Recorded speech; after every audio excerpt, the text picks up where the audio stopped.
Hi friends, అందరూ అన్నం తిన్నారా? మేమైతే ఇప్పుడే తింటున్నాం అనమాట. ఈరోజు మా కూర ఎంత బాగుంది. వాటర్ పోయకుండా అంటే కదా, వాటర్ పోస్తే ఎంత బాగుంది చూసావా? అవునుగా. నేనైతే కొంచెం కూర ఎక్కువనే తింటా. నువ్వు నేను సప్పగుందా? ఎందుకకి మధ్యాహ్నం అన్నం తింటలో సరిగా తినబుద్ధి అయితే లేదు. ఎండాకాలం స్టార్ట్ అయిందంటే సరిగ్గా తినబుద్ధి కాదు. మస్తు ఇష్టం నాకు ఉల్లిగడ్డలు, కోడిగుడ్లు అంటే. టమాటాలు వేస్తే కూడా బాగుంటుంది.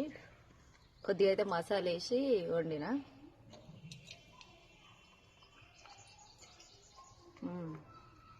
బాగుంది. కొంచెం సప్ప ఉంది. ఉప్పు తక్కువనే ఉండాలి, మళ్ళీ నేను వేసుకోవచ్చు కానీ ఎక్కువ అయితే తీయలేము. మీరందరూ